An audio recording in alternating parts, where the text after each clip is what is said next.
Hello and welcome back to another video.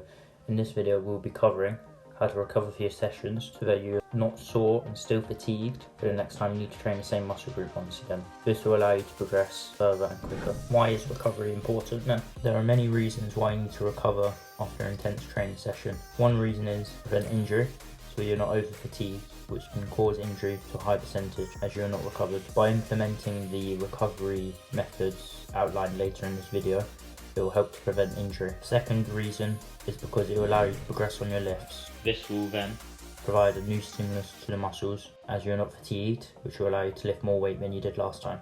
Because you're recovering quicker, you'll be able to hit the same muscle group more frequently. This will allow you to progress at a faster rate than if you were training it, say, once a week. If you recover better, you may be able to train it 2 or 3 times. Okay, so now we'll go over the 3 methods and ways for you to maximize your recovery so that you can maximize your performance in the gym. The first aspect of recovery is nutrition. Nutrition is important for recovery as it provides all the nutrients and fuel for your body to be able to recover in time for your next session. So what do you need to do to make your nutrition the best possible? First thing you'd want to look at is protein. To make sure you're getting enough protein, you want to get 1 gram of protein per pound of body weight. This is a rough rule to ensure that you're getting the correct amount of protein to be able to grow muscle. Protein is vital for recovery. It helps you grow muscle and it also helps to recover from the fatigue you would have built up in your sessions prior. You also want to ensure that you're eating a sufficient amount of calories so that your body has enough energy and fuel to be able to recover. The final part of the nutrition aspect of recovery is eating healthy foods. The reason you would want to eat healthy foods is because it gives all the nutrients your body needs to recover in time. If your diet consists of mainly junk food and rubbish, then you're not getting the nutrients and the fuel you need for your body to recover, and therefore for your next training session you won't be fully recovered, which will not allow you to progress on your lifts. This will prevent muscle growth from occurring as you are not providing a novel stimulus, get a hypertrophy response. Okay, so the second part of recovering, which will help to maximize performance in the gym, is sleep. Why is sleep important? Sleep is not only important for your physical recovery, it is also very important for your mental health. Sleep has an abundance of benefits, such as learning, memory, logical choices, psychological, healing, emotional brain circuits, immune system, infection, helps with your appetite and hormones, which will help with the gym and not overeating, and also blood pressure, which is very important to make sure you're healthy. Sleeping will not only allow you to recover from your sessions, it will also allow you to perform the best in your sessions. As if you're sleep deprived for your sessions, you'll neurologically not be the best possible you could be for your sessions. This could result in not being able to concentrate, not being able to push yourself as you're too tired, and also messing up on a lift because you're not concentrating enough, which could potentially be dangerous if you're using free weights such as a barbell squat. To be able to make sure you're maximizing the benefits you can get from sleep, you want to make sure you're getting 7 to 9 hours of sleep per night. So let's say you're going to bed at 10 o'clock at night and you want 8 hours of sleep. What time would you want to wake up? Many of you would say 6 o'clock in the morning, which would be 8 hours after 10 o'clock. However, all the time you spend in bed is not all the time you're sleeping. Therefore, you would want to wake up around 7 to make sure you're getting 8 hours of sleep. Okay, so the main ways to improve your sleep are quite easy. It just requires some commitment. The first thing you'd want to do when you wake up is go outside and get some morning sunlight in your eyes. This will wake you up in the morning and allow you to get better sleep at night as your circadian rhythm is better. Every morning you want to go outside for about 5 minutes as soon as you wake up, just so you're able to get the sunlight in your eyes. Also, when the sun starts going down, you'd also want to be outside, as this will help to slow down your body and allow you to fall asleep faster at night. You also want to make sure you're consuming no caffeine prior to bed. You want to make sure you're having no caffeine after 2 p.m, as caffeine has about a 6-7 hour half-life and I believe around a 10-hour quarter life.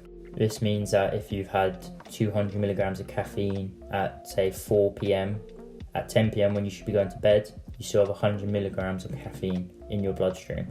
This will not allow you to fall asleep, and even if you are able to fall asleep, your sleep that you'll be able to get from it will be severely worse. Before you go to bed, you want to relax for about an hour and stay off screens so that you're not getting any artificial light. I find that reading for about an hour before I go to bed massively improves my sleep. Also, if you don't want to read, then make sure you turn on night shift setting on your phone so that you're not getting any blue light. Make sure this night shift settings turn up to max. There are many other ways to improve your sleep, but just to keep this video short, that is all I'll cover. If you'd like me to do a full video on how to improve your sleep, just leave a comment below and I'll do that as soon as possible. Now we'll go over the third way to maximise your recovery from your sessions. This is reducing external factors that will cause stress and cortisol to rise. If you are constantly stressed or overthinking, then your body will always be in the flight or fight. This will mean your body is not able to shut down and you will not be able to recover properly, as your body won't be able to relax. To be able to reduce your stress, you just want to minimise the stress factors coming in your life. It may be difficult for some people, but slowly and gradually try and reduce all the stress that is coming in. We'll now go over how to know if you're actually recovered in time. There are two factors that play a role in knowing if you're recovering properly and knowing if you're recovering in time. The first factor is soreness. If you're constantly sore when you're going into a session, when you're going to train that muscle group, you're probably not recovered. Therefore, you may want to add another rest day in between you train that same muscle group once again. However, the second part in knowing if you're recovering properly is if you're progressing over time. If you are increasing your lifts and lifting more, then you're very likely to be recovered. If you're still mildly sore, but you're able to progress on your lifts, then it's probably okay because you're progressing. This means that you're recovering and your muscles are growing. However, if you're so sore, it's probably not best to train, as it's a pretty clear indication that you're not recovered enough to be able to train. And if you're really sore, then you probably won't be able to recover. You probably won't be able to progress in your lifts. Therefore, if you're still really sore from your training sessions, you may just want to add another day of recovery, just to ensure you're recovered in time. You can play around with how long you're resting to when you're training. You just have to be consistent with your training and find out what works for you, as everyone is different. The main way to know if you're recovering is just if you're progressing. If you're not recovering properly, then you won't be progressing. If you're not progressing, then you're not going to be recovered properly. Also, if over time you find you are putting on muscle and visually bigger, then it's a good indication that you are recovering and you don't really need to change anything. You could make the argument, if I'm recovering more, then will I put on more muscle? But there's not really any way to know this straight away. You're just going to have to play around with the variables. Okay, so I'll do a quick recap of what we've learned today. To be able to make sure you're recovering properly, you want to be able to make sure your nutrition is in check and you're getting enough protein, your sleep is in check and you're getting enough sleep, and you're reducing your external stress factors, which will help you to recover properly. That is all the stuff we'll cover for this video. Thank you for watching. If you're interested in more videos just like this, there's a link in the description to a muscle building series which will help you to know how to train each muscle group in the gym to be able to maximise your progress. So make sure you click that link down below right now. Thank you for watching and I'll see you in the next video.